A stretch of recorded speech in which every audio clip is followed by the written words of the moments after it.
e a pagelança cabocla totalmente mudada. Já tinha tambor, já tinha filhos de santo, já se vendia panos na garrafa. Eu fiquei horrorizada, porque na época eu me fiz pajé, nada disso existia. Então eu disse, eu tenho que deixar isso escrito para a futura geração saber o que era pagelança cabocla. Daí foi quando eu me desempenhei em fazer o livro. Comecei a escrever, passei 6 anos escrevendo. E saiu o Mundo Místico Caruana da Ilha do Marajó. Quando eu fiz os infantis das crianças, eu sempre imaginava, quando eu era criança, que os bichos falavam. Eu tinha essa imaginação. A cabra falava, que o boi falava, que o tatu falava, Maravilhosa. que o arara falava, porque eu vi o papagaio falar e pensava que todos os bichos falavam, eu criança. Então eu imaginava isso. Quando eu cresci, me tornei adulta, eu comecei a fazer as histórias dos bichos falando. Então, as minhas historinhas sempre os bichos que falam.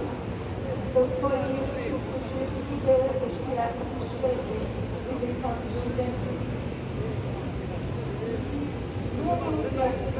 Em relação ao Vicente Cecílio, o que vocês lembram dessa produção? O que inspirava? O que era esse processo criativo? Ele tem um diferencial que é o seu livro Invisível, com letras que não se vê, com imagens que não se vê. Ele casava justamente essa ideia do cinema, mas também do imaginário. A poesia dele traz essa inovação, essa coisa bem particular. Como é que vocês compreendem esse processo criativo dele? Eu, inclusive, fiz uma ordem cronológica aqui. Não sei se a gente tem muito tempo, mas esse é o momento, mas assim, eu andei pesquisando bastante coisa, né, porque para falar de um autor tão importante é difícil, né? Inclusive eu esqueci de falar isso na primeira participação, na primeira fala, que eu acho que tanto para mim quanto para o Arthur, ainda é um momento muito difícil, né? Porque a gente está tudo muito recente, né? Aconteceu isso muito de repente, então para a gente é uma coisa difícil, mas é importante a gente estar falando dele, estar representando ele, estar levantando essa bandeira, porque somos nós que vamos continuar esse grande legado que ele nos deixou. Outra coisa que eu deixo de falar é agradecer muito a Secretaria de Cultura, a Cifut, o governo do Estado, por essa iniciativa de prestar essa homenagem. Né? Eu vou tentar dar uma resumida assim, rápida. Né? O papai nasceu em 1946, no Belém do Pará. Né? Em 67, ele virou, mais ou menos nesse período, virou jornalista. Né? E aí teve algumas passagens de jornais aqui, Folha do Norte, né? Polícia do Pará. Logo após essa fase de jornalista, ele virou redator, foi trabalhar numa agência de publicidade, e aí começou a escrever os primeiros abismos, né? Ainda nessa fase como jornalista. E numa das entrevistas que eu vi com ele conta que essas histórias, depois ele veio perceber que já eram dadas. Né? Mas aí ainda não tinha escrito nada, ainda não tinha produzido nenhum filme. Né? E em meados dos anos 70, ele começou a entrar nesse universo do cinema também, né? E via muito filme aqui em Belém, se passava grandes filmes em clubes, né? Com apoio do Pedro Adriano, da Luzia, esse pessoal que já trabalhava no cinema na cidade. E os artistas como ele viviam muito essa efervescência aqui, cultural. Então, ele adquiriu uma câmera Super 8 e começou a filmar. Acho que com essa vontade de se expressar, de contar a história, né? A minha avó, a mãe dele, era uma escritora, contadora de lendas da Amazônia, Yara Cecília. né? E o meu avô, o pai dele, era um fanático por cinema, contava filmes muito bem, lembrava dos personagens, dos diretores. Eu tinha uma memória impressionante, sabia tudo sobre cinema. Então meu pai teve essa influência, né? Do meu avô no cinema, da minha avó na literatura e dos filmes que ele assistia. Então, em 75, ele filmou o primeiro filme dele, que foi o Matadouro, né, que é um documentário que ele já questionava essa questão do alimento, da carne, É uma obra bem atual e impactante. Pois é, e é uma coisa assim, impressionante, como ele era visionário, né? Debater assuntos que ainda iam ser debatidos muito lá na frente. Né? Então fui indo, aí ele fez o primeiro filme Matador, depois veio o Permanência em 76, 77 fez o Sombra, 78 foi o Maldito Último, em 79 Rumores, que é o último filme dele, esse ciclo filmado com a câmera Super 8 e feito nos anos 70. Né? Só aí, em 79, no mesmo ano que ele terminou o último filme, ele começou a escrever o primeiro livro, que foi A Asa e a Serpente. Aí veio A Asa e a Serpente, e o segundo é Os Animais da Terra, que é esse livro que está sendo relançado aqui na feira, uma edição muito bonita, muito caprichoso. A gravação foi feita pela Secult. E aí, resumindo isso da forma que ele gostava de falar, então ele começou fazendo filhos, que é o Arthur, meu irmão mais velho, eu sou o mais novo, tem a Virgínia e o Francis, que é o nosso irmão, que também já partiu para outro plano. Né? Que, inclusive, o nome do meu pai é Vicente Cecinho, e depois que meu irmão faleceu, virou Vicente Francis. Ele quis que o nosso irmão, o filho dele, vivesse através dele, o nome dele. Então, começou fazendo filhos, depois começou fazendo filmes, depois começou fazendo livros. Então, a sequência cronológica dele mais ou menos é essa. E o impulso dele de começar, eu acho que foi isso. Toda essa influência, e ele era um contador de história também, né? Mas contava ao seu modo, de forma muito poética, muito diferente. Mas também falando da Amazônia, falando desse lugar que para ele, como o Arthur mesmo falou, era um lugar sagrado, um lugar que ele tirava toda a inspiração dele também. Eu acho que é mais ou menos isso que eu consegui apurar. Obrigado, Arthur. Como é que eu posso dizer? A literatura do meu pai, especificamente da literatura dele, ela é muito idêntica ao modo como ele via a realidade. Né? Alguns escritores eles são um pouco diferentes da literatura deles, no sentido de que o escritor, quando ele começa a compor, ele meio que se desprende das suas percepções, coloca aquelas percepções numa certa, como é que eu poderia dizer? De certa maneira, acaba meio que uma grade. Né? Acho que a composição do livro seja uma coisa muito boa. Eu percebi do meu pai, digo assim, desde criancinha, né? A literatura, o modo como ela se deu dele, né? Ela foi florescendo do ponto de vista da linguagem, né? À medida que, do mesmo modo como ele percebeu as coisas. Quando meu pai percebeu as coisas de uma modo assim, como é que eu poderia dizer? Fragmentado, mas não é fragmentado naquele sentido de excluído, né? Destruição. Porque se a realidade fragmentada no sentido de que a realidade tinha alguma coisa na realidade, né? E não se deixava se prender, né? De uma forma racionalista, né? Meu pai era profundo admirador da filosofia, foi através dele que eu aprendi filosofia. Ele me ensinou, que meus primeiros livros, né? não esperou eu crescer muito para mim dos primeiros livros de filosofia. O modo como meu pai ensinava muito filosofia, mas não era uma pessoa racionalista. Né? Então, sempre admirou muito a questão do surrealismo, do dadaísmo, tá? Sempre foi muito pelo lado tudo aquilo que negasse a razão.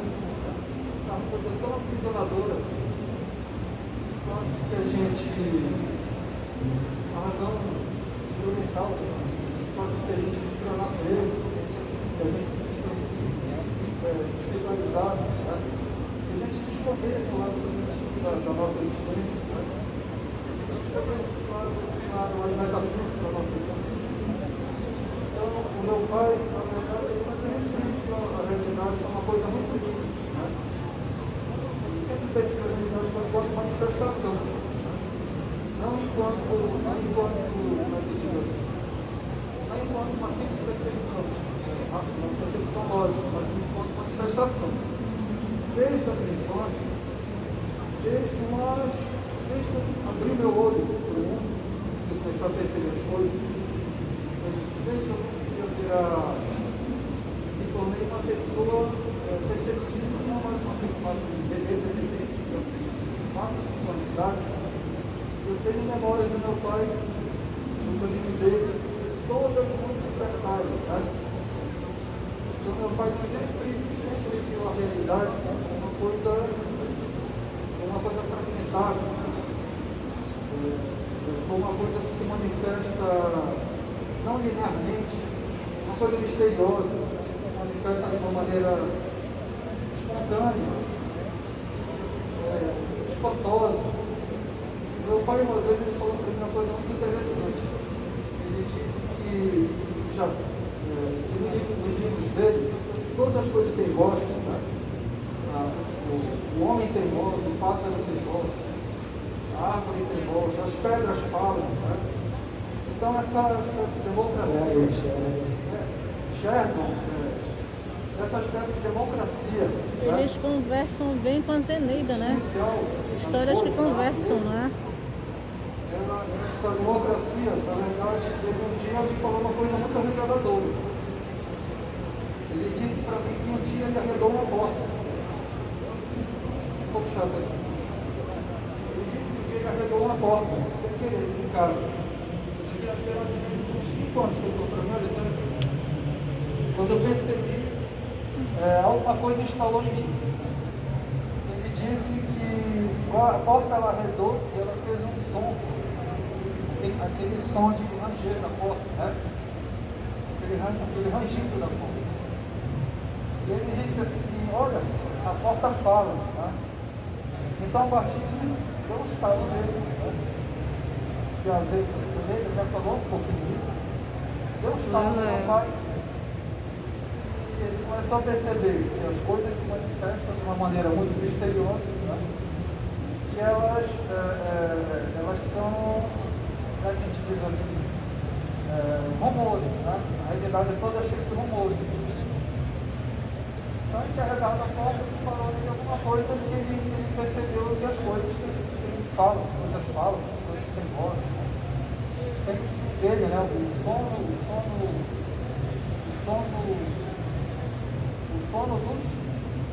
Aquele sono dos que não dormem. Né? Então, isso é para a gente perceber que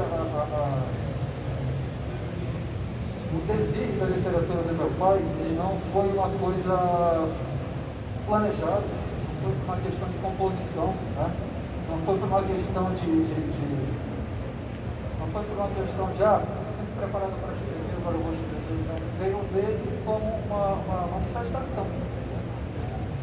Então, o processo dele na literatura se deu de uma maneira muito espontânea, muito ontológica. Por isso que eu digo que meu pai é um escritor muito,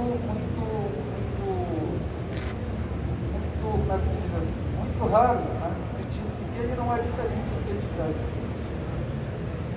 As percepções dele são fragmentadas, o livro dele vai ser fragmentado, né?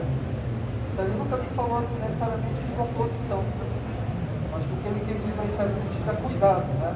Escrevi o livro, vou fazer a revisão, vou editar em casa, vou fazer a revisão, fazer 1 bilhão de revisões numa página só, era incansável, né? Eu não ficava satisfeito. Mas o processo dele para a nascença, né, da literatura, esse nascimento do livro em si, dos livros em si, isso daí se dava de forma fragmentada, manifesta, de forma livre, né, de modo que ele percebeu que a grande fonte dele, dos livros, era a própria realidade. Oi? Então, essa inspiração do Vicente Cecim também pode ser uma inspiração para todos e todas nós. Basta a gente se permitir ouvir, ver, que é animado e inanimado. E a Amazônia está repleta, né, dessas figuras, desses seres encantados, das pessoas, das coisas, dos lugares, das florestas, dos rios. Então, essa criação depende muito desse se permitir ouvir, ver, observar. É como a Zeneida estava falando, comentando, né? Também de ouvir, assim como Cecília ouvia as portas, os animais, Zeneida também era influenciada, ainda é influenciada pelos seres que nos circundam. Pode explicar um pouquinho mais, comentar como é que se dá esse processo? Nós todos somos parte da natureza. Então, se a gente tiver uma conexão diretamente na natureza, a natureza fala com a gente. A gente faz o chá e o chá cura. Pode ficar Acredito certo. piamente, Agora, eu não. preciso que você se conecte com a natureza, porque sem essa conexão, você Perfeito. não consegue nada. E essa conexão é uma conexão sagrada. Você tem que jejuar. E nem tudo você consegue, porque nem todos têm merecimento para conseguir. É preciso saber disso. O pajé não é um Deus.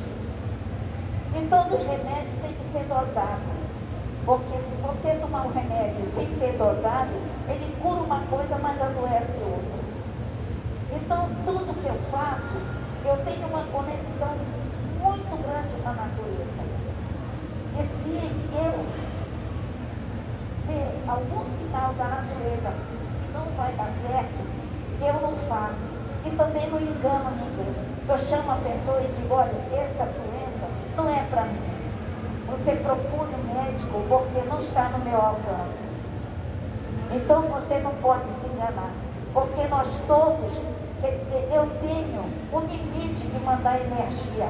Eu tenho um limite de mandar energia daqui para ali. Mas eu não tenho limite para matar ninguém, porque tem a lei do retorno, para fazer o mal para as pessoas. Então tudo isso está conectado dentro da natureza que o homem se distanciou tanto da natureza que ele não vê mais isso, ele não percebe mais. E aí tu segue nessa linha da ecologia. Tua obra, tanto literária quanto as tuas ações, elas têm muito desse apelo no sentido de que é necessário valorizar, que é necessário respeitar o que é o ambiente natural. E aí a tua literatura também segue por esse viés. Eu não sou contra o progresso, não sou contra o progresso. Mas se cortar uma árvore, planta outra no lugar. Porque se não plantar, vai fazer falta. A mesma coisa com os filhos. Se não souber usar, se não respeitar. Justamente. Verdade. As músicas que eu faço, todas são ecológicas. Todas são ditadas. Conta um pouco mais, comenta um pouco dessa tua criação, a partir da música, como é que é esse processo? Ó, eu escuto um órgão. Pode ninguém acreditar, mas eu escuto um órgão. Quando esse órgão toca, eu escrevo a letra. Quando na o minha órgão frente, passa, mulher. para de tocar, já sei letra e música. A última que eu fiz foi: a mata está queimando, pedindo socorro, a floresta Tá na minha está frente, acabando, criatura. tão tocando fogo. A mata está Problema, queimando, problema. pedindo socorro, a floresta está acabando, tão tocando fogo. A mata está queimando, está morrendo devagar. A floresta está acabando,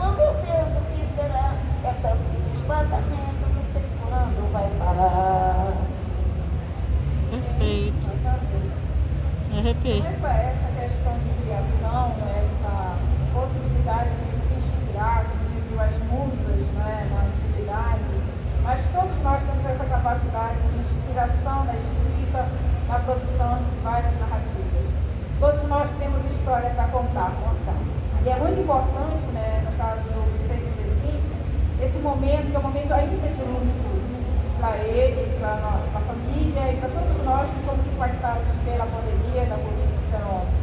E falar, contar, narrar sobre essa pessoa também é um pouco de cura, de homenagear, mas de registrar o quanto ele era importante para vocês, particularmente, para os filhos, para a família, mas para todos nós que somos seus leitores, que somos pessoas que conhecem, que precisam conhecer a sua obra.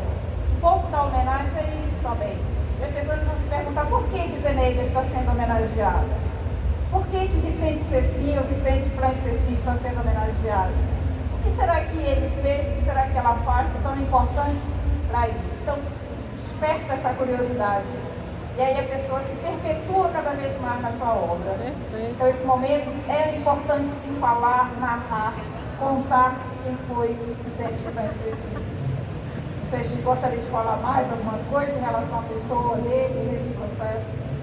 Isso que você falou tem uma verdade, sim, porque é muito difícil, né, mano? Porque a gente sofre duplamente, né? Porque a gente perdeu o pai e a gente perdeu o nosso guru, o nosso mestre espiritual, porque o papai também tinha esse lado dele muito espiritualizado, né? Ele gostava muito de filosofia oriental, tal, do budismo, né? Então ele tinha essa sensibilidade. Eu achei que quem escolheu esses dois homenageados hoje foram muito felizes na escolha, porque tem tudo a ver os dois autores. Ambos encantados. Ele era um xamã da narrativa literária brasileira. Então, de uma certa forma, naquela pergunta anterior, ele era, esse processo criativo dele, era de uma forma, se dava de uma forma muito natural, né, mano? Ele era quase um médico, né? Eu estava contando aqui para o Matheus, na época da máquina de escrever, e ele escrevia os livros dele na máquina de escrever, o papai nem olhava para a máquina de escrever, ele escrevia sem olhar, né? Como o médium escreve ali em cima na página do papel, psicografando. Então, tem essa relação, né? E ele era um escritor que inventou esse lugar, né? Andara, Viagem Andara, né? Que é um livro, o livro invisível. Né? E por que o livro invisível? As pessoas não entendem muito bem, eu mesmo não entendia muito bem. Confesso que eu estou me aprofundando melhor na obra dele, mas o livro invisível, ele é fruto dos livros visíveis, que alguns deles, inclusive, estão sendo vendidos aqui hoje, eles são frutos desse livro invisível, né? Que é essa coisa que ele trabalhava, do imaginal, né? Ele fazia muito esse paralelo, do real, do imaginal, do ser, do não ser, né?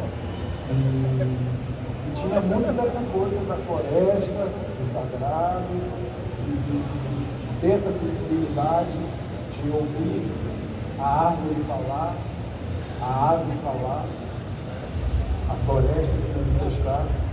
Então, é uma coisa muito profunda, né? Tá bom comigo.